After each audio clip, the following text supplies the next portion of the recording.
जय गोपी जन वल्लभ जय गिरिवरधारी।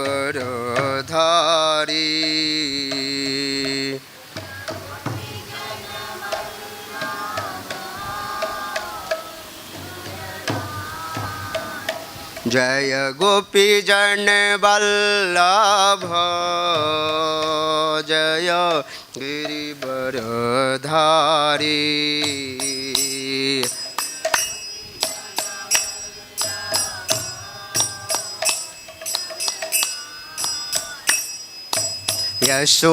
यशोदानंदन व्रजजन रंजन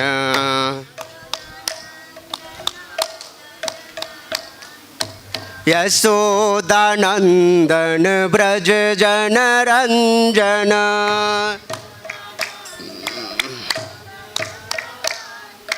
यशोदानंदन व्रज जन रंजन यशोदानंदन।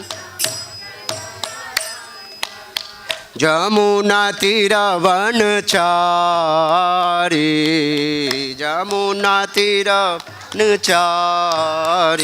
जय राधा माधव कुंज बिहारी। जय राधा माधव कुंज बिहारी। हरे कृष्णा कृष्णा कृष्णा कृष्णा हरे हरे हरे राम राम राम हरे हरे।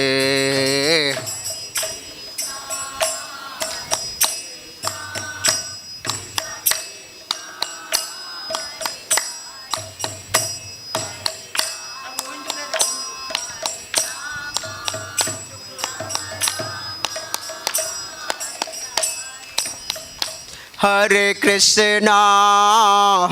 कृष्णा कृष्णा कृष्णा हरे हरे हरे राम राम राम हरे हरे। हरे कृष्णा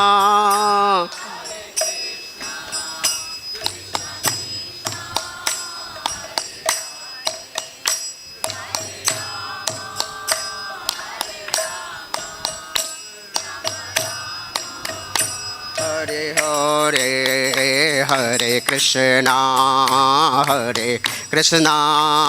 कृष्णा कृष्णा हरे हरे हरे राम राम राम हरे हरे हरे कृष्णा।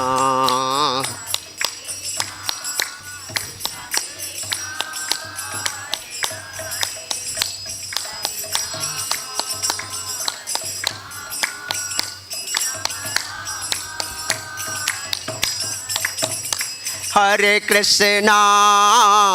कृष्णा कृष्णा कृष्णा हरे हरे हरे राम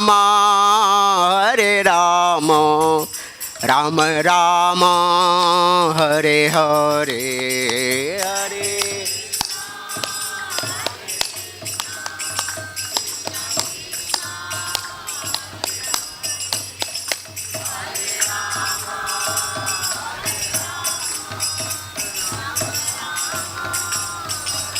हरे जय गौरनिताय जय कृष्ण बलराम ललिता विशाखा जय राधे श्याम।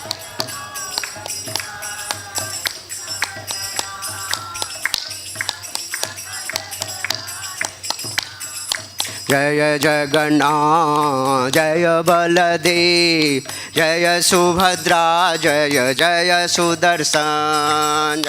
जगन्नाथ जय बलदेव जय सुभद्रा जय जय सुदर्शन।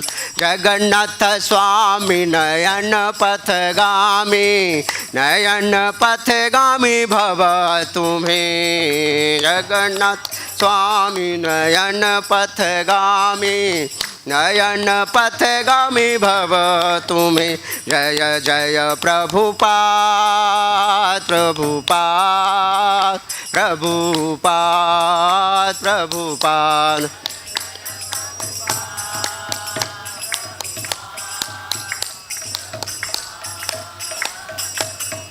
निताय निताय गौर हरि प्रेमानंदे हरि हरि बोल। जाओ विष्णुपाद परमहंस परिव्राजकाचार्य अष्टोत्तर शत हिज डिवाइन ग्रेस एसी भक्ति वेदांत स्वामी श्रील प्रभुपाद की जय। जाओ विष्णुपाद परमहंस परिव्राजकाचार्य अष्टोत्तर शत हिज डिवाइन ग्रेस भक्ति सिद्धांत सरस्वती गोस्वामी महाराज श्रील प्रभुपाद की जय। गुरु परंपरा की जय। रूप सनातन भट्ट रघुनाथ श्री जीव गोपाल भट्ट दास रघुनाथ सट गोस्वामी प्रभु की जय। अनंत कोटि वैष्णव वृंद की जय। नामाचार्य श्री हरिदास ठाकुर की जय। श्री श्री राधा श्याम सुंदर गौर निताय श्री कृष्ण बलराम श्री श्री जगन्नाथ बलदेव सुभद्रा सुदर्शन भगवान की जय। श्री श्री वृंदावन मथुरा धाम की जय। नवदीप मायापुर धाम की जय। गंगा माई की जय। जमुना माई की जय। भक्ति देवी की जय। श्रीमद् भागवत महापुराण की जय। निताय गौर हरि सीतानाथ प्रेमानंदे हरि हरि बोल। ऑल ग्लोरीज टू द संबल devotee Hare Krishna. All glories all glories all glories guru and Gauranga Jagat Guru Srila Prabhupada की जय। ओम नमो भगवते वासुदेवाय।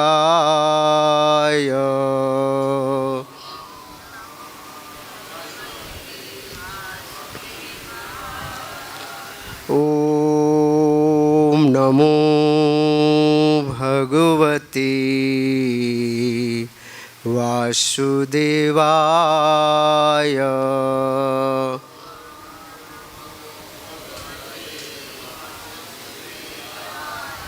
ओम नमो भगवते वासुदेवाय।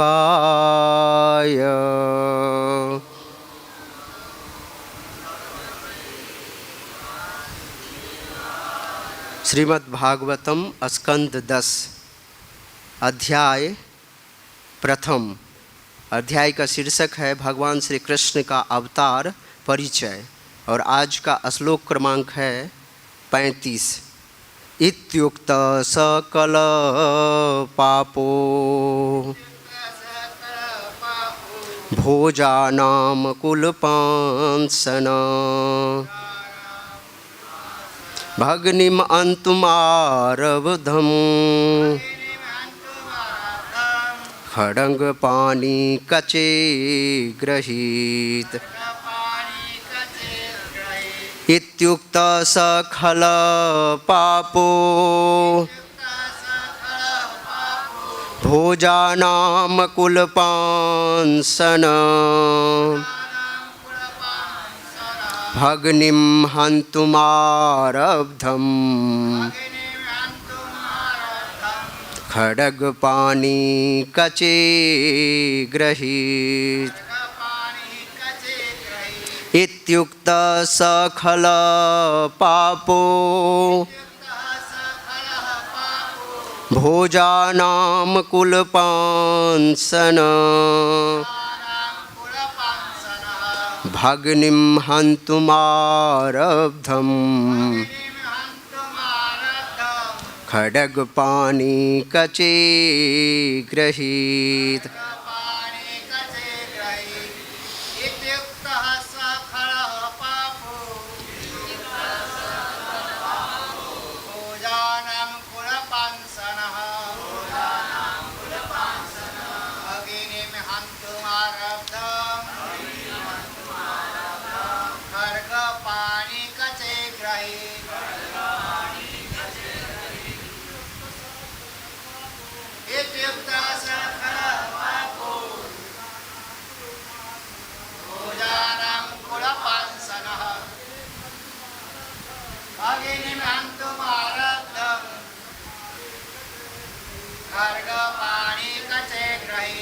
बस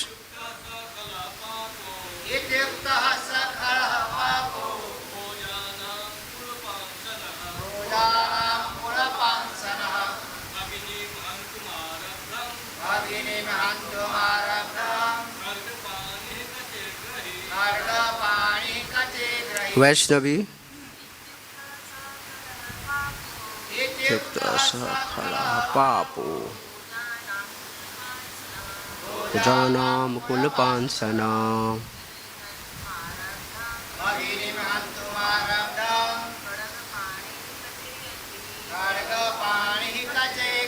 श्रील प्रभुपाद जी के द्वारा शब्दार्थ अनुवाद और तात्पर्य। जगत गुरु श्रील प्रभुपाद की जय। इति उक्त, इस तरह कहे जाने पर, सह वह कंस, खल दुष्ट ईर्ष्यालु, पाप पापी, भोजा नाम भोज कुल का, कुल पांसन अपने कुल की ख्याति को नीचे गिराने वाला,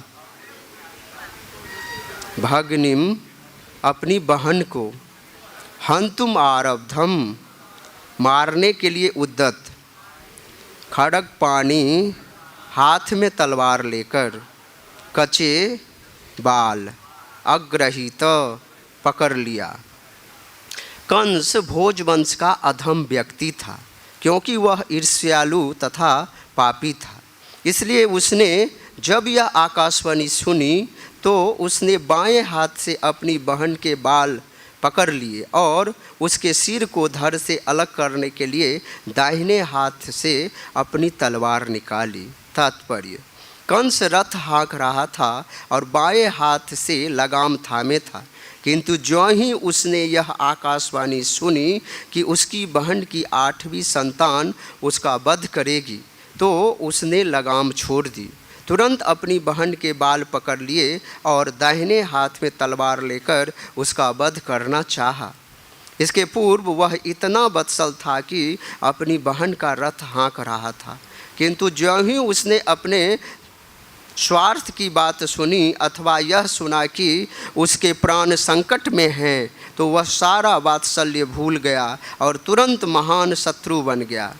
यही असुरों का स्वभाव होता है। असुर चाहे कितना ही वत्सल क्यों न हो, उस पर विश्वास नहीं करना चाहिए। इसके अतिरिक्त राजा, राजनीतिज्ञ या स्त्री पर भी कभी विश्वास नहीं करना चाहिए, क्योंकि वे अपने खुद के हित के लिए घृणित से घृणित कार्य कर सकते हैं। इसलिए चाणक्य पंडित कहते हैं, विश्वासो नैव कर्तव्य स्त्रीषु राजकुलेषु च। जगत गुरु श्रील प्रभुपाद की जय। ओम अज्ञानतिमिरन्धस्य ज्ञानंजन शलाकया चक्षुरुन्मिलितं येन तस्मै श्री गुरुवे नमः। मूकं करोति वाचालं पंगुं लंघयते गिरिं यत्कृपातमहं वन्दे परमानन्दमाधवं। नमः ओं विष्णुपादाय कृष्णप्रेष्ठाय भूतले श्रीमते भक्तिवेदांत स्वामिन इति नामिने। नमस्ते सारस्वते देवे गौरवाणी प्रचारिणे निर्विशेष शून्यवादी पाश्चात्य देशतारिणे। वाञ्छाकल्पतरुभ्यश्च कृपा सिन्धुभ्यैव च पतितानां पावनेभ्यो वैष्णवेभ्यो नमो नमः। गुरुवे गौरचन्द्राय राधिकाय तदालये कृष्णाय कृष्णभक्ताय तद्भक्ताय नमो नमः। हे कृष्ण करुणा सिंधो दीनबंधो जगत्पते गोपेश गोपिका कांत राधा कांत नमस्तुते। तप्त कांचन गौरांगी राधे वृंदावनेश्वरी वृषभानुसुते देवी प्रणमामि हरिप्रिये। यत्पादपल्लवयुगं विनिधाय कुम्भ द्वन्द्वे प्रणाम समये सगणाधिराज विघ्नान् विघ्नन्तु मलमस्य जगत्त्रयस्य गोविन्दमादिपुरुषं तम अहं भजामि। जय श्री कृष्ण चैतन्य प्रभु नित्यानंद श्री अद्वैत गदाधर श्रीवासादि गौर भक्त वृंद। हरे कृष्ण कृष्ण कृष्ण हरे हरे, हरे राम राम राम हरे हरे।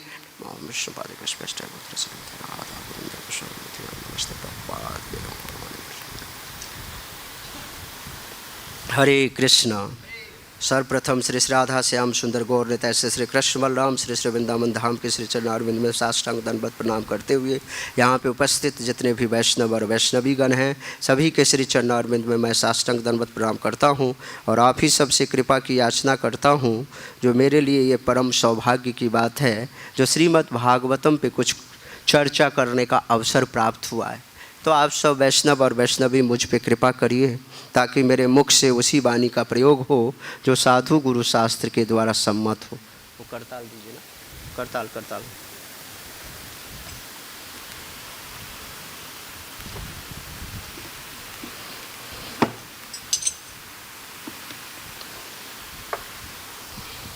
हरे कृष्णा। तो आप सब भक्त बहुत ही भाग्यशाली हैं जो नित्यम भागवत सेव्य इस प्रोग्राम में आप शामिल होते हैं। श्रीमद् भागवतम कलयुग में पढ़ना श्रवण करना अपने आप में बड़ा ही उत्कृष्ट सेवा है। जो व्यक्ति इस समय में श्रीमद् भागवतम का जो है श्रवण करता है कलयुग में, वो व्यक्ति भगवत धाम जाने का अधिकारी बन जाता है। स्वयं ब्रह्मांड पुराण में इस बात को बोला गया है, जो कलयुग का अगर कोई ब्रह्मास्त्र है तो वो है केवल और केवल श्रीमद् भागवत महापुराण। ब्रह्मांड पुराण में स्वयं श्रील व्यासदेव इस बात को लिखते हैं, कलौ भागवतम श्रुत्वा वैष्णवा परमं पदम। अगर कोई वैष्णव जन कलयुग में श्रीमद् भागवतम का श्रवण करता है ना, तो क्या होता है, परमं पदम, जो भगवान के जो ये परम पद परम धाम है उसको उस गति को प्राप्त होते हैं। और इसमें बोल रहे हैं दूसरा लाइन, इतना लिखने के बाद संतोष नहीं हुआ, कह रहे हैं गच्छन्ति नात्र संशय। भगवत धाम जाने में किसी भी तरह का संशय नहीं है अगर कोई व्यक्ति कलयुग में श्रीमद् भागवतम का श्रवण करता है। तो ये बहुत ही बड़ा अपने आप में जो है ना ये एक उत्कृष्ट सेवा है। हमारे आचार्य स्वयं भगवान श्री कृष्ण चैतन्य महाप्रभु जो राधा कृष्ण के मिलित विग्रह हैं, तो वो बोलते हैं, उनका एक ही सिद्धांत है। आप जब श्रीमद् भागवतम का श्रील प्रभुपाद जी लिखना शुरू किए तो उसमें जो आमुख और उसके बाद जो भूमिका दिए है ना, चैतन्य महाप्रभु के बारे में बहुत ज़्यादा डिस्क्रिप्शन है, आपको करीब 20-25 पेज में वर्णन मिलेगा। क्योंकि चैतन्य महाप्रभु का सबसे सर्वप्रिय अगर कोई ग्रंथ है तो वो है श्रीमद् भागवत महापुराण। तो बोलते हैं भागवत पढ़ो, भागवत सुनो, भागवत जियो। भागवत को पढ़ना चाहिए, भागवत को सुनना चाहिए और पढ़ करके सुन करके केवल और केवल यत पढ़ता तत् गुरुवे समर्पितम, ऐसा नहीं करना चाहिए। पढ़ करके अपने जीवन में उसको अप्लाई करना चाहिए। व्यवहारिक जीवन में प्रैक्टिकली जो है हमारे जीवन में कुछ परिवर्तन होना चाहिए। जैसे हम सब भगवान की भक्ति करने के लिए यहाँ पे अग्रसर है और वृंदावन धाम में रह रहे हैं, तो हमारे में कुछ परिवर्तन होगा।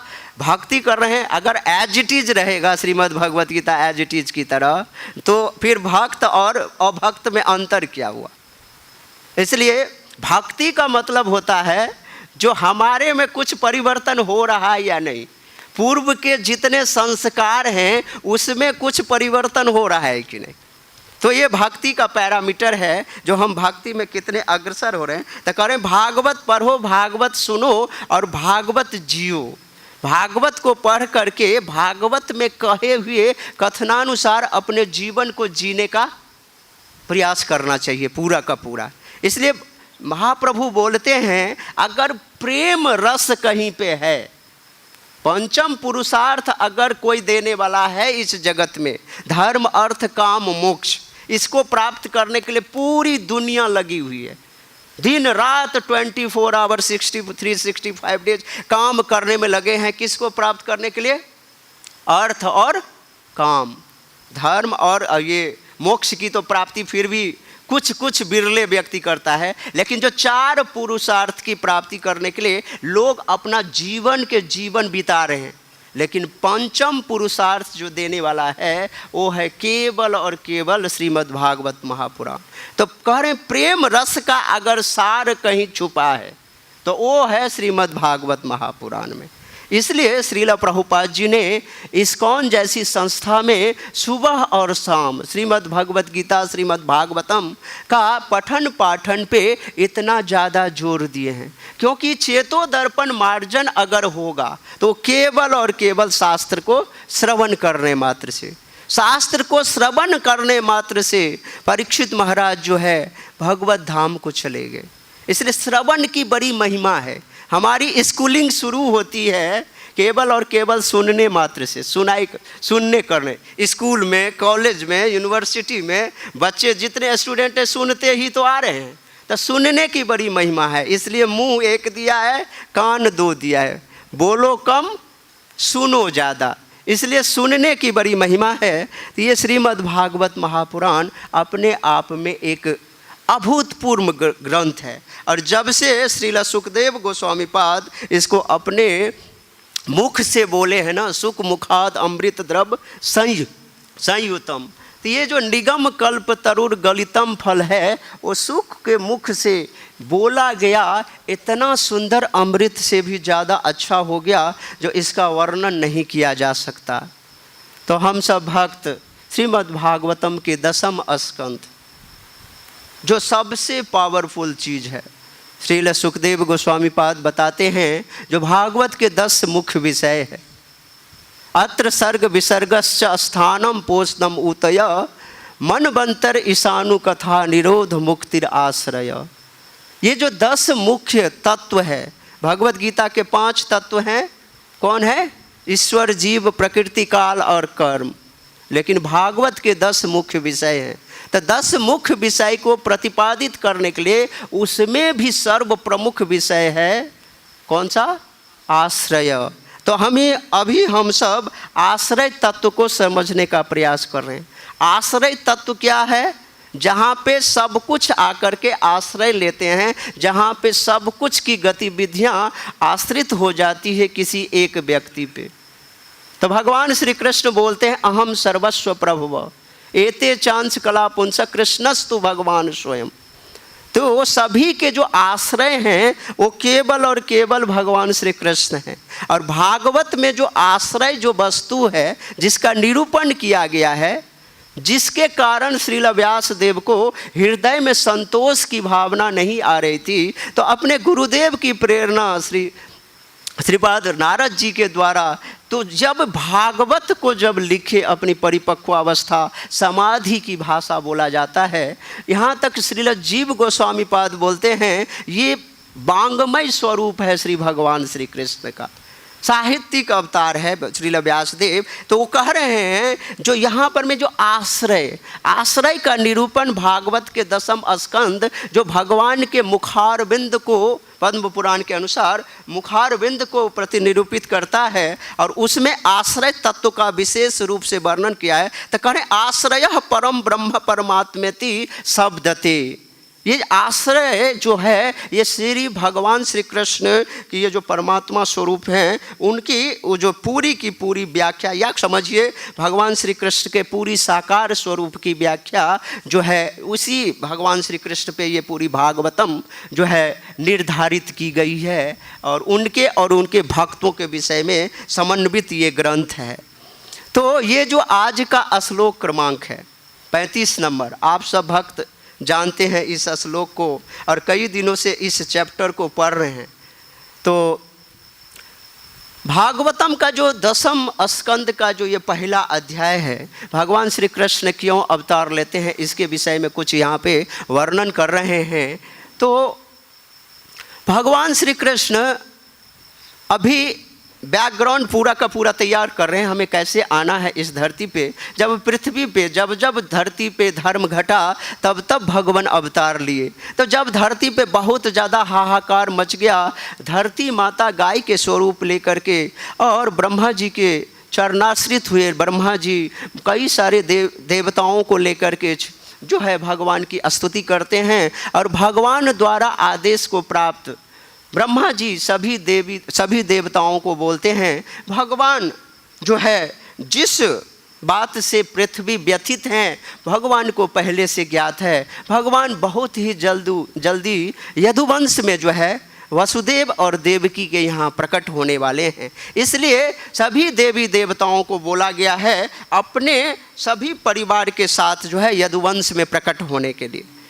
तो भगवान के आदेश को पा करके सारे के सारे देवी देवता यदुवंश में जहाँ भी जिनको जगह मिला प्रकट हो गए और प्रकट हो करके भगवान की स्वयं वसुदेव भी प्रकट हुए, सारे के सारे जनता प्रकट हो गए और उसके बाद जो है भगवान आने की अभी तैयारी चल रही है। तो यहाँ पर मैं जो ये बात बता रहे हैं, जो किसी भी क्लाइमेक्स में जब तक विलेन नहीं होता है ना तो एक आनंद नहीं होता। जब आप फिल्म मूवी देखोगे तो उसमें एक विलेन होता है। तो भगवान श्री कृष्ण ने अपने इस प्रेम प्रसंग में या जितने भी जीवन के जितने भी प्रेम प्रसंग हैं इनके गोपियों के साथ या जो भी, उसमें एक खलनायक है और भागवत का मेन खलनायक है कंस महाशय। तो कंस जो है, कंस के बारे ये जो श्लोक है ना आज का, ये पूरा का पूरा कंस के बारे में वर्णन कर रहे हैं। जो कंस भाई साहब कैसे हैं देखिए, पहले दुराचारी व्यक्ति की बहुत बड़ा ग्लोरिफिकेशन या उसके जो दुर्गुण के बारे में बताया जाता है और उस दुर्गुण को पे भी जब मान लीजिए प्रहलाद महाराज की ग्लोरिफिकेशन करना है तो हमें प्रहलाद महाराज के ग्लोरिफिकेशन करने से पहले हिरण्यकशिपु का पूरा आतंक पूरे विश्व में कैसे था ये बोलना पड़ता है। उसके बाद प्रहलाद महाराज की ग्लोरिफिकेशन ऑटोमेटिक आ जाती है। तो ये कंस की ग्लोरिफिकेशन यानी कि उनके जो अगुण हैं, दुर्गुण हैं, उसके बारे में यहाँ पे वर्णन किया गया है। और जब भगवान इनको मारेंगे तो ऑटोमेटिक भगवान की ग्लोरिफिकेशन हो जाएगी। तो यहाँ पर मैं इस श्लोक में यही चीज़ बता रहे हैं जो कंस के बारे में कह रहे हैं। इति उक्त, देखिए एक देवताओं की बड़ी योजना थी। वसुदेव जी की शादी जो है देवक जी के पुत्री देवकी के साथ हुई और कई दिनों तक जो है बारात मथुरा में रह गया।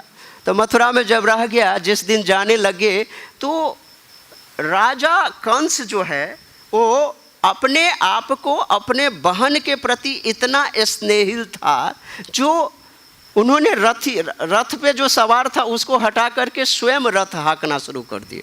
अब जब थोड़े ही दूर अभी रथ मुश्किल से थोड़ा सा चलना शुरू ही हुआ था कि भगवान के जो भक्त हैं, जो भगवान के उपांग और अंग हैं, देवता लोग सोचे अगर ये कंस अत्याचारी दुराचारी है, बड़ा दुष्ट अत्याचारी है, लेकिन दिखाने के लिए जैसे हाथी के दांत दिखाने के अलग खाने के अलग होते हैं, तो ये कंस जो एक्चुअल में जो है उसको तो यहाँ पर मैं प्रदर्शित नहीं कर रहा है, लेकिन कंस अपने दुराचार को छुपा करके सबके सामने में एक अच्छा व्यक्ति साबित होने का जो है यहाँ पे प्रयास कर रहा है। तो देवता लोग ने सोचा जो भाई अगर ये कंस जो इतना बड़ा अत्याचारी आतंकवादी है, जो उसकी अगर ये भगवान को थोड़ा सा भी सेवा कर देंगे ना या भगवान के माता पिता की थोड़ी सी भी सेवा कर देंगे तो फिर भगवान प्रकट होने में बड़ी देर करेंगे।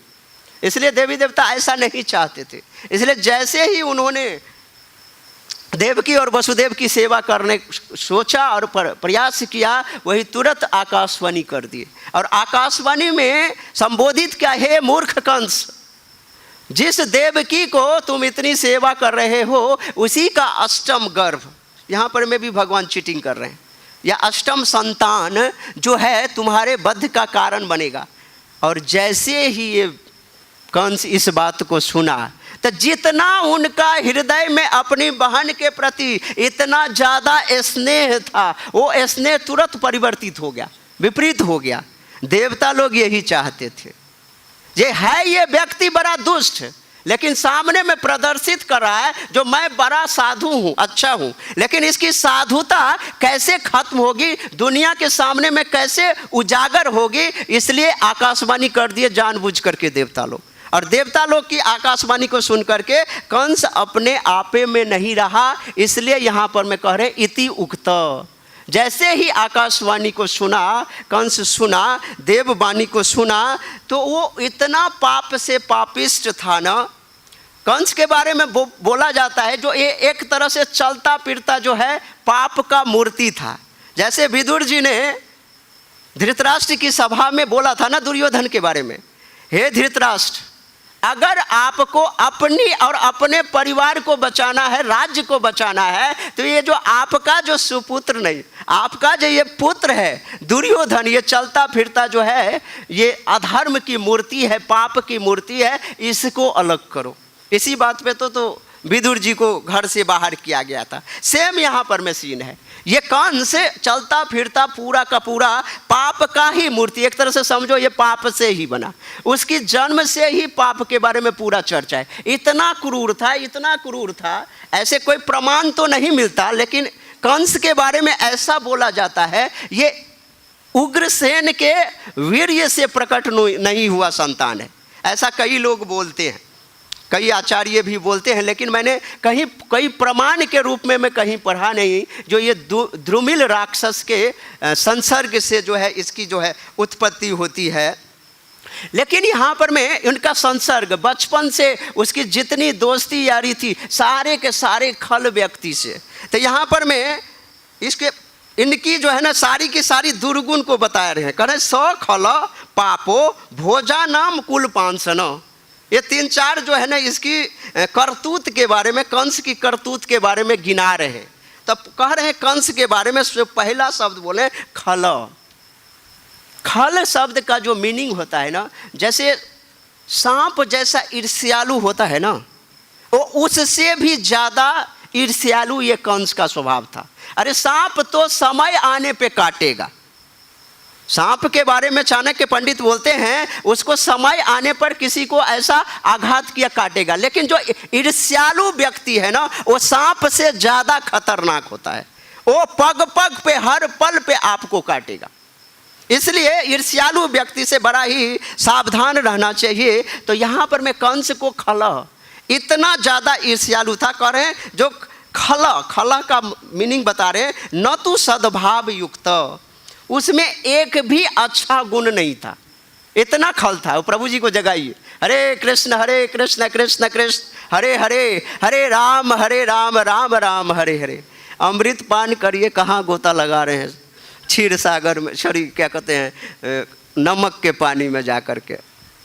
तो कह रहे हैं यहाँ पर में जो खल, तो कह रहे हैं न तू सद्भाव युक्त।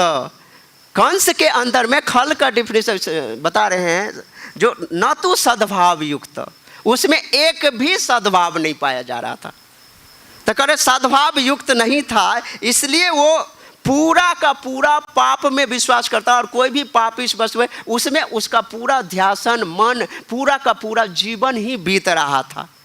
इतना बड़ा था वो, पाप करने के बारे में कभी भी कोई विचार नहीं करता था। इस तरह का पापी व्यक्ति था। जैसे ही आकाशवाणी हुआ उस शब्द पे उसने कुछ भी विचार नहीं किया, जो इस शब्द का, इस लाइन का क्या मीनिंग हो सकता। उसने केवल इतना सुना, देवकी के अष्टम गर्भ हमें मारेगा, उसने पूरा का पूरा स्नेह जो पूरा खत्म हो गया। इतना बड़ा खल था।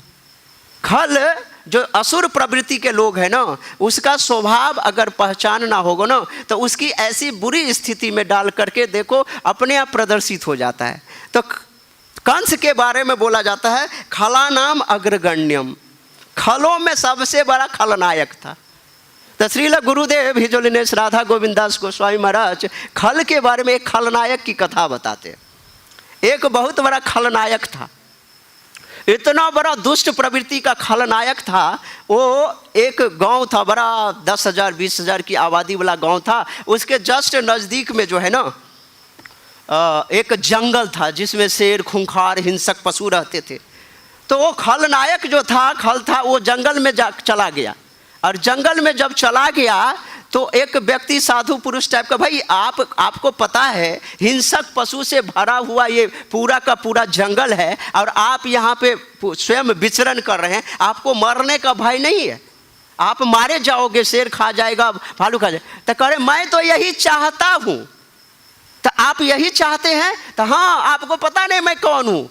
तो कह रहे नहीं, मैं खलनायक हूँ, मैं खलों का सम्राट हूँ।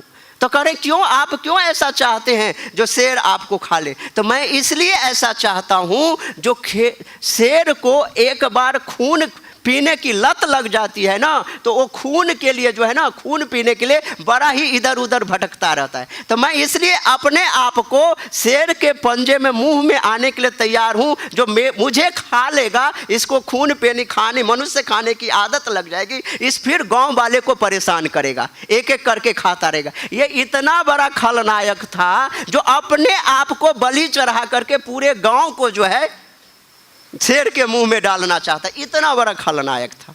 तो खल स्वभाव का व्यक्ति, ये कंस के बारे में, यही खलों का जो है, खला नाम अग्रगण्यम, कंस का जो है इसी तरीके, इतना बड़ा खल था। आप तो भागवत में सुनते हो ना, जो कंस ने क्या किया था, अपने ही धर्माचारी पिता उग्रसेन को जबरदस्ती मुकुट छीन लिया और मुकुट छीन करके खुद पहन लिया। करे बाप अब हटो साइड, अब तुम बहुत दिन ऐश मौज कर लिए, साइड हो जाओ, अब तुम्हारे दिन गए। और उसको ऐसे काल कोठरी में बंद कर दिए और तू स्वयं जो है ना अपने आप को क्या राजा घोषित कर दिए। कोई अभिषेक नहीं, सब कुछ अपने से मंत्र पढ़ के स्वयं राजा बन गए। ऐसा खल प्रवृत्ति का व्यक्ति जो है इस कंस के बारे में बोला जाता है। तो यहाँ पर मैं बोले खल, और ये पूरा का पाप का पूरा मूर्ति नाम। और यहाँ पे अगला शब्द बोले भोजा नाम कुल पांसना। श्रील श्रीधर स्वामी महाराज इसका व्याख्या कर रहे हैं, कुल पांसना, तो कह रहे हैं कुल दूषण, जो कुल का दूषण। अपने जो भोज वंश में जो ये प्रकट हुआ था, जो कुल का इतनी बड़ी ख्याति, जिस कुल में स्वयं उग्रसेन, बहुत ऐसे धर्मविद राजा सब प्रकट हुए हैं, लेकिन उस कुल का दूषण करें। यतो जन्मत एव भोजा नाम कुलस्यापि दूषक किमुतु स्वस्य। वह तो जन्म से ही भोजवंशी राजाओं के कुल का दूषक था, जन्म से ही कुल का दूषक था। कह रहे दूषक किमुतु स्वस्य, अपने आप को दूषित करने वाला था। ऐसा नहीं जो कुल को ही दूषित किया था, वो अपने आप को भी दूषित करने वाला था। इसलिए इतना बड़ा खल था वो। इसके बारे में ये बता रहे हैं यहाँ पर में। तो इसके बारे में श्रील विश्वनाथ चक्रवर्ती पाद बहुत ही अच्छी टीका करते हैं, जो भोजा नाम कुल पांसना के बारे में करें। अहो खल जनस स्नेहस्य लोक लज्जा धर्मे भय निरपेक्षमेव धातुकत्वम इति भाव। यहाँ पर कह रहे इति भाव, जो भाव यह है कि जो अहो, ये जो दुष्ट जन है, जैसे कंस जैसे व्यक्ति का जो दुष्ट जन है, तो इसका स्नेह कितने देर तक हृदय में टिकता है। तो इसके बारे में श्रील विश्वनाथ चक्रवर्ती पाद करें इति भाव, करें अहो खल जनस्य स्नेह। ये जो खल जन है उसका स्नेह उसके हृदय में कितना रहता है, तो कह रहे हैं धर्म भय निरपेक्ष। वो लोक लज्जा का भी भय नहीं रखता, धर्म भय भी नहीं रखता। उसको साइड करके जो है ना, जैसे ही उसको अपना स्वार्थ के बारे में दिखाई देता, अपना स्वार्थ सिद्ध नहीं होता, वैसे ही क्या होता है, लोक लज्जा और धर्म निरपेक्ष के भाव को छोड़ करके वो तुरंत उस व्यक्ति को मारने को उद्यत हो जाए। घातु तो कत्वम, मारने को तैयार। जो कंस का बायां हाथ, वो रस्सी, घोड़े का रस्सी पकड़े हुआ था ना, लगाम पकड़े हुआ था ना, और दायां हाथ में चाबुक था, जो अपनी माता को, अपनी बहन को, नवविवाहिता अपनी बहन और जमाई जो भी है उसका, तो उनकी सेवा करने में लगा है। लेकिन वो व्यक्ति जब अपनी बारी आई, स्वार्थ की बात आई, तो तुरंत जो है उसी बाएं हाथ में क्या ले लिया, देवकी के नए जो नव वधू हैं, एक नव विवाहिता स्त्री के बालों को कितना सजाया जाता है, वो जो है स्त्री प्रसंग स्त्री लोग जानते हैं। जो कई दिन पहले से, शादी से पहले से उनके बालों को सजाया जाता है, उनके शरीर को सजाया जाता है। और कह रहे ऐसे सजे हुए बाल सुमंगलम, इससे 2 श्लोक पहले शब्द प्रयोग किए। जो ऐसे अवसर पे इतना सभा है पूरा तरह लगा हुआ।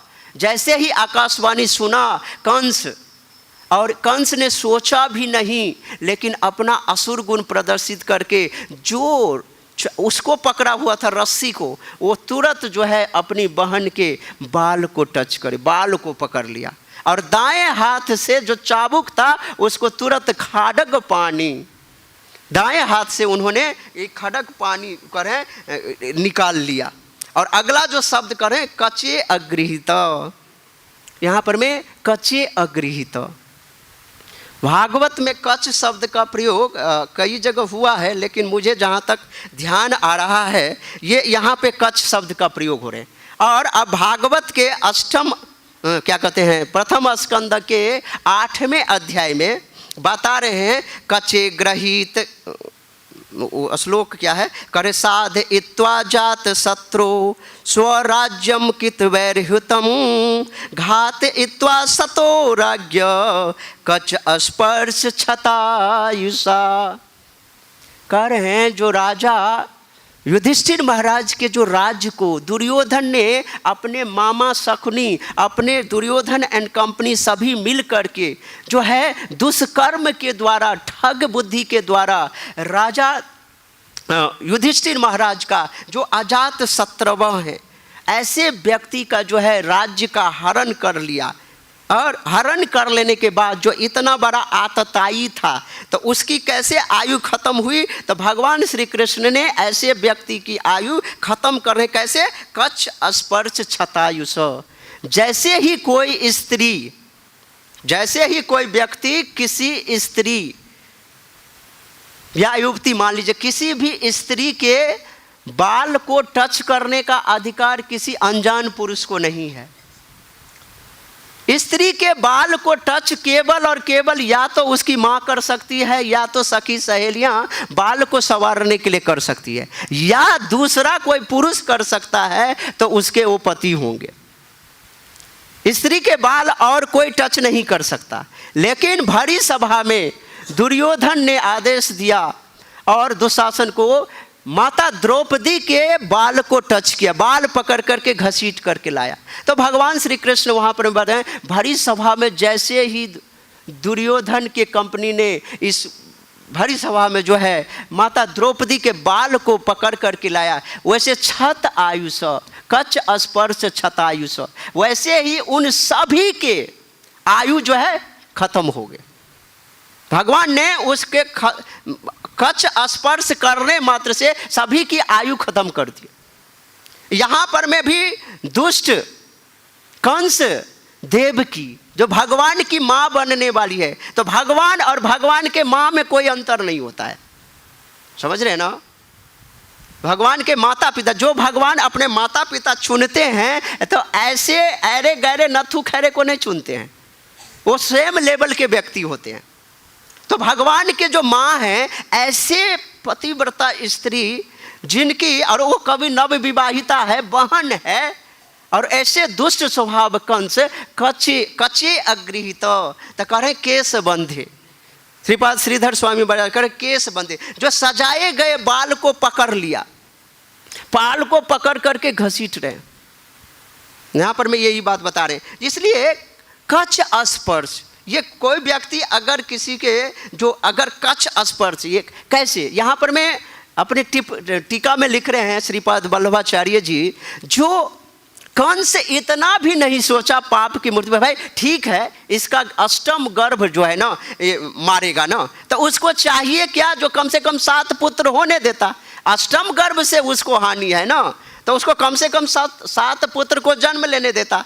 या उसका दूसरा बोल रहे हैं जो अभी जो है अष्टम गर्भ हुआ भी नहीं है और उससे पहले इतना बड़ा आतताई हो रहा है, तो अरे भाई अष्टम गर्भ जन्म लेने में अभी थोड़ा समय है, तो खल प्रवृत्ति का कंस इतना दिमाग में नहीं बाया जो भाई इस अबला स्त्री को तो मैं कभी भी कैसे भी मार सकता हूँ। तो कह रहे हैं देखिए असुर प्रवृत्ति के व्यक्ति क्या होता है, तुरंत इफ एंड बट नहीं सोचता। जैसे ही स्वार्थ उसका सिद्ध नहीं हुआ वो तुरंत जो है ना आग बबूला हो जाता है, क्रोध में अपने विवेक को खो देता है। और तुरंत इसने क्या किया, भरी सभा में इतने हजारों आदमी के बीच में अपनी सगी बहन को जो है नवविवाह बहन को जो है मारने के लिए उद्यत हो गया। तो श्रीपाद वल्लभाचार्य जी और श्रीपाद जीव गोस्वामी पाद बता रहे हैं जो अरे भाई कंस इतना दुर्बुद्धि था जो उसको बाद में जहर दे करके भी मार सकता था। हाँ, बाद में जहर दे करके भी मार सकता है, लेकिन उस व्यक्ति ने इतना खलता ऐसा नहीं सोचा। उसने तुरंत सबके सामने में मारने का पूरा प्रयास किया। ये श्रीपाद वल्लभाचार्य जी और श्रीपाद जीव गोस्वामी पाद अपने टीका में ये लिख रहे हैं इस बात को। वो तुरंत तो और पूरा का पूरा प्रदर्शन। ये असुर प्रवृत्ति के व्यक्ति ऐसे ही होते हैं। असुर प्रवृत्ति का जो विवेक है ना, उसका स्वभाव कैसे, अगर उसके स्वभाव को जानना हो तो जैसे ही अगर उसका स्वार्थ सिद्ध नहीं होता वैसे ही हो जाए ना आग बबूला हो जाता है। और कैसे कैसे स्थिति में उसकी स्वभाव को हम पहचान सकते हैं, इसके बारे में कह रहे हैं। जब विवेक पर वासना लोभ क्रोध हावी हो जाता है तो असुर व्यक्ति का लक्षण प्रदर्शित हो जाता है। क्रोध होगा, विवेक उसकी शून्य हो जाती। जब व्यक्ति अपनी व्यक्तिगत कामनाओं की पूर्ति के लिए दूसरों को अहित करता है तब जो है असुर व्यक्ति का स्वभाव जागृत हो जाता है। तीसरा, जीव भय, जब भय असुरक्षा या ईर्ष्या के कारण वह दूसरों को गिराने की कोशिश करता है। असुर व्यक्ति का ये स्वभाव बता रहे हैं। और असुर व्यक्ति का जो चौथा लक्षण बता रहे हैं, जब आत्मा को भूल करके केवल देह और इंद्रिय सुख का लक्ष्य बनाता है। ये असुर व्यक्ति का तो यही सब सारे गुण हैं। इसलिए असुर पे कभी भी विश्वास नहीं करना चाहिए। असुर कभी भी विश्वासी, किसी का भी विश्वासी पात्र नहीं हो सकता, क्योंकि असुर का स्वभाव ही हमेशा कपट, छल और अहंकार से भरा होता है। असुर व्यक्ति पे अगर कोई विश्वास करे ना तो उसका जो है खैर नहीं है। वो कभी भी किसी भी वक्त जो है ना, सांप को कितना भी दूध पिलाओ वो वक्त आने पे काट ही लेगा। इसलिए असुर व्यक्ति बड़ा खल होता है, वो मौका आने पे तुरंत जो है डसता है। और यही करें असुर जो ये खल व्यक्ति जो है, कंस जैसे व्यक्ति पे कभी भी विश्वास नहीं करना चाहिए। और इसी बात को भगवान श्री कृष्ण ने भगवद गीता के 16 अध्याय में 4 नंबर श्लोक करें, दंभो दर्पो अभिमानस्य क्रोध पारुष्यमेव च अज्ञानम चाभिजातस्य पार्थम समपदमासुरीम। यही तो असुर है। असुर का यही जो है, ऐसा ही जो है ना व्यक्ति को जो पूरा दंभ क्रोधी सारे के सारे उसमें भरे होते, ईर्ष्यालु होते हैं, तो ऐसे व्यक्ति पे कभी भी विश्वास नहीं करना चाहिए। कह रहे हैं जैसे दंभी व्यक्ति जो होता है, क्रोधी व्यक्ति करे, ऐसा व्यक्ति कभी भी दूसरों को भलाई सोचता ही नहीं है। कभी भी दूसरों की भलाई, ईर्ष्यालु व्यक्ति कभी भी दूसरों की भलाई नहीं सोचता। कंस जैसे प्रवृत्ति के व्यक्ति कभी भी दूसरों की भलाई नहीं सोचता, वो अपने आप को ही केवल स्वयं तुष्ट करने का सोचता है। इसलिए हितोपदेश पंचतंत्र जैसे ग्रंथ ने कह रहे हैं, दुष्टस्य विश्वासो नैव कर्तव्य। कभी भी दुष्ट व्यक्ति पे विश्वास थोड़ा भी नहीं करना चाहिए। राई के दाने के बराबर भी ना विश्वास नहीं करना चाहिए खल व्यक्ति पे, दुष्ट व्यक्ति पे। और चाणक्य नीति भी यही कहती है। चाणक्य पंडित भी यहाँ पर मैं कोट कर रहे हैं ना, विश्वासो नैव कर्तव्य स्त्रीषु राजकुलेषु च। करें ऐसे व्यक्ति, खल व्यक्ति जो राजा हो, राजनीतिज्ञ व्यक्ति हो। और तीसरा व्यक्ति का नाम बोल रहे हैं, स्त्री का भी नाम दे रहे हैं। ये 3 ऐसे पर्सनैलिटी हैं जिस पे कभी भी विश्वास नहीं किया जा सकता। ये स्त्री एक साधारण जो प्राकृतिक जगत की स्त्री है, क्योंकि स्त्री के बारे में देखा जाता है अपने पति को मरवाने के लिए भी वो थोड़े देर के लिए भी नहीं सोचती है। अपने जार पति की रक्षा करने से उनके बहकावे में आकर के तुरंत जो है मारते हैं। ऐसा बहुत बड़ा दृष्टांत भागवत बहुत ऐसे पुराणों में ये वर्णन आता है, लेकिन वो वैष्णवी के लिए नहीं है। वो क्योंकि आप सब माताएं तो पूजनीय हैं, जो भगवान के नामों का आश्रय लिया हुआ है, भगवान की भक्ति का आश्रय लिया है, वैष्णवों का आश्रय लिया है, तो ऐसे माताओं, ऐसे स्त्री के बारे में नहीं कहा जा रहा है। लेकिन कह रहे हैं ये प्राकृतिक जगत के जो ये 3 पर्सनैलिटी है ना, इस पे कभी भी विश्वासो नैव कर्तव्य स्त्रीषु राजकुलेषु च, स्त्री और राजनीतिक पुरुष पर कभी भी विश्वास नहीं करना चाहिए। जैसे कंस ने किया ना आतताई, अपने बाप को ही क्या किया, राजगद्दी से हटा करके अपने राजा बन गया। ऐसे इतिहास में बहुत गवाह हैं। आप लोग जानते हैं, आगरा की बात बता रहा हूँ। आगरा में 1600 ईस्वी की बात है, जो शाहजहां नाम का राजा था, मुगल साम्राज्य था शाहजहां नाम का। श्रील गुरुदेव इस कथा को बता रहे हैं। जो शाहजहां नाम का राजा, मुगल सम्राट, बहुत ही प्रसिद्ध सम्राट था, और उसने अपनी बेगम मुमताज के स्वर्ग क्या कहते हैं, शरीर छूटने पे इतना बड़ा जो है क्या बनाया है, ताजमहल बनाया है। तो शाहजहां का 4 बेटा था, उसमें जो सबसे छोटा बेटा था औरंगजेब। औरंगजेब 1 नंबर का कूटनीतिज्ञ, समझ रहे ना, जैसे ये Duryodhan and Dushasan and company, उससे ये खलनायक जो ये कंस, इससे भी बड़ा जो है ये औरंगजेब था।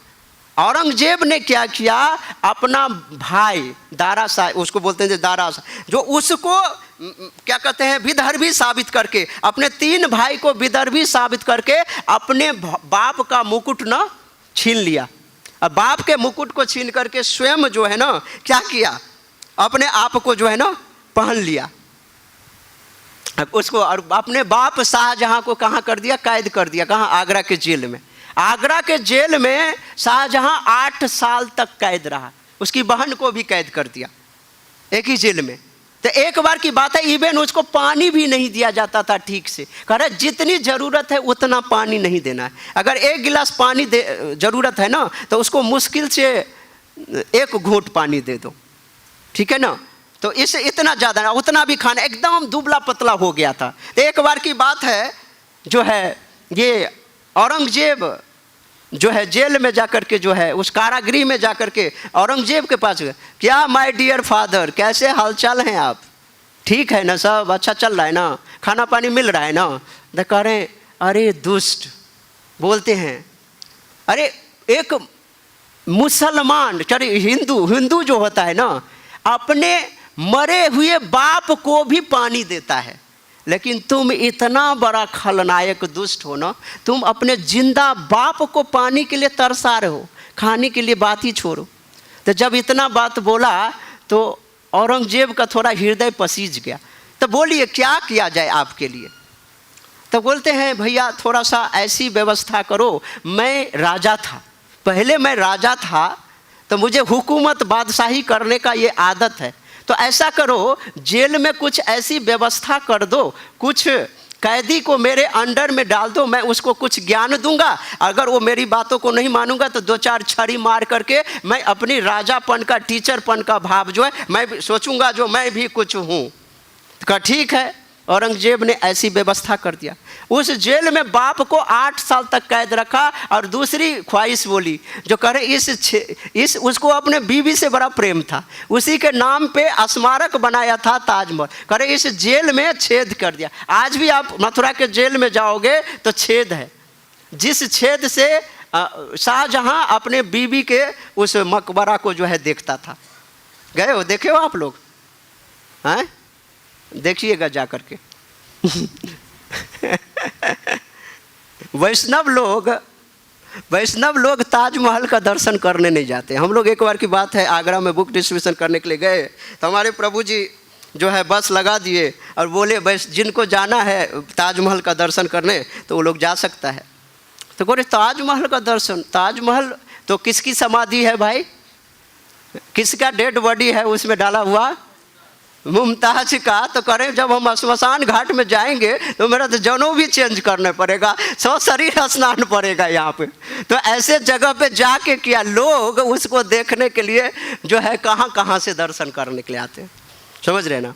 तो ऐसे इतिहास गवाह है तो कंस ये पहला कोई व्यक्ति नहीं हुआ है जो अपनी स्वार्थ साधने के लिए दूसरों को जो है गला काटे, इवन अपने परिवार के माता पिता किसी की भी हत्या करने के लिए जो है ना ये तैयार हो जाते हैं। जैसे देखिए दुर्योधन शकुनी के साथ मिलकर के साठगांठ करके जो राज्य किसका था, अपना ही भाई युधिष्ठिर महाराज का, और इतना बड़ा खल था दुर्योधन जो शकुनी के साथ मिलकर के अपने भाई को लक्षागृह भीम को जहर दे करके ऐसा क्या उपाय नहीं किया जो अपने भाई को मरवाने के लिए, किस लिए, केवल और केवल एक ही उद्देश्य है, ये कुरुवंश की सत्ता, हस्तिनापुर की सत्ता मुझे मिलनी चाहिए, किसी और को नहीं मिलनी चाहिए। तो सत्ता के लालच में आकर के कोई भी जो ये व्यक्ति इतिहास में ऐसा देखा गया है जो वो कुछ भी करने के लिए तैयार है। यहाँ पर मैं जो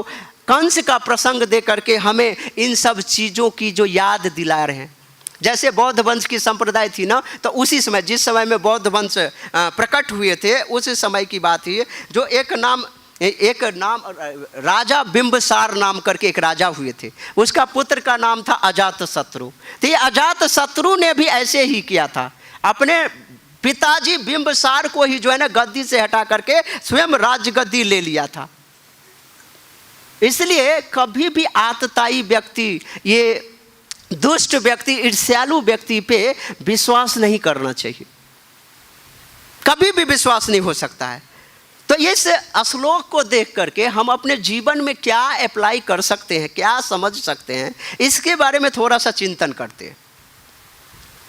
जो सारे चीज़ तो हमने एपिसोड समझ लिया कंस के बारे में सारे की सारे, और विवाह का प्रसंग के बाद ये चल रहा है, तो इसमें एक सबसे बड़ा कंक्लूजन आता है, जो विश्वास अगर इस धरती पे किसी का करना है ना, पहला पॉइंट तो साधु गुरु शास्त्र के अलावा कोई ऐसा चीज़ नहीं है जिस पे हमें विश्वास करने के लिए कोई कर सकता है।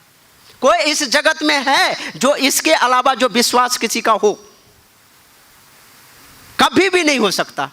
श्रील प्रभुपाद जो हमारे आचार्य हैं, इस्कॉन के फाउंडर आचार्य, उनको एक ही चीज पे विश्वास था और किसी चीज पे विश्वास नहीं था, उनको हरिनाम पे विश्वास था। श्रील प्रभुपाद जब विदेश में अपने पहला पैर रखे धरती पे बोस्टन में, तो उन्होंने सोचा इस निर्जन संसार में भगवान श्री कृष्ण ने हमें भेजा है, तो मुझ में तो कोई ऐसी योग्यता नहीं है, मैं यहाँ पे करूँगा क्या। लेकिन भगवान की कोई ना कोई योजना है, भगवान हमें अगर यहाँ पे भेजे हैं तो कुछ ना कुछ भगवान हमसे कराना चाहते हैं। तो श्रील प्रभुपाद जी ने देखा, उनको विश्वास हुआ जो मेरे अंदर में कुछ नहीं है, तो कह रहे हैं, श्रील प्रभुपाद अपने डायरी में लिख रहे हैं, उनको भगवान के नाम पे बहुत बड़ा विश्वास था, इसलिए नाम में इतनी थी, इसलिए नामनिष्ठ श्रील प्रभुपाद थे।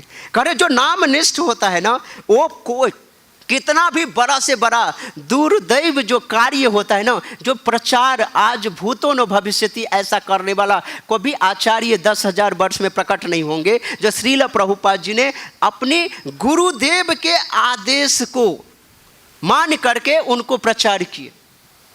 श्रील प्रभुपाद को अपने गुरुदेव के आदेश पे इतना विश्वास था, शरीर में कोई सामर्थ्य नहीं था, योग्यता नहीं थी। श्रील प्रभुपाद जी रात भर राधा दामोदर टेम्पल में बुहारते हुए श्रील रूप गोस्वामी के सामने में एकदम रोते थे, बुहारते थे और उनसे कृपा याचना करते थे, जो मुझ में वो शक्ति दीजिए जो गुरुदेव हमें आदेश दिए हैं उनको पूरा करूं, पाश्चात्य देश में भागवत धर्म का प्रचार करूं, मेरे गुरुदेव का ये विशेष आदेश है। गुरुदेव की आदेश को अक्षर से पालन करने के लिए उस आदेश में इतनी ज़्यादा विश्वास रखते हुए, उनमें सामर्थ्य नहीं होने के बावजूद भी जो उनकी दृढ़ता, सेवा करने का भाव श्रील प्रभुपाद में इतनी ज़्यादा था, जो आज वो काम करके गए जो हम क्या कर रहे हैं, स्पून फीडिंग।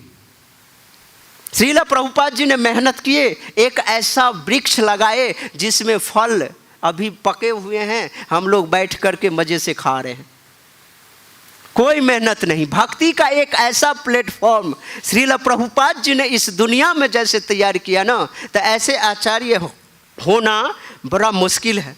इसलिए कह रहे हैं इस जगत में अगर अपना कोई है, गुरु कृष्ण प्रसादे पाए भक्ति लता बीज। इस जगत में गुरु और कृष्ण या साधु जन, उनकी ही कृपा से हमारे हृदय में भक्ति या भगवान को समझने का हम कुछ समझ सकते हैं। दूसरा कोई उपाय नहीं है, कोई उपाय नहीं है। और सबसे बड़ा मर्माहक जो इस श्लोक से एक कंक्लूजन निकल के आता है, कह रहे इस जगत का जितना भी रिलेशन है ना, वो स्वार्थ पे टिका हुआ है। कोई भी रिलेशन, चाहे माता पिता का रिलेशन हो, माता पुत्र का रिलेशन हो, पिता पुत्र का रिलेशन हो, पति पत्नी का रिलेशन हो, सारे के सारे रिलेशन आज स्वार्थ पे टिका हुआ है। शिक्षा बनाम रोजगार, सारा चीज टिका हुआ है यही इसी चीज पे।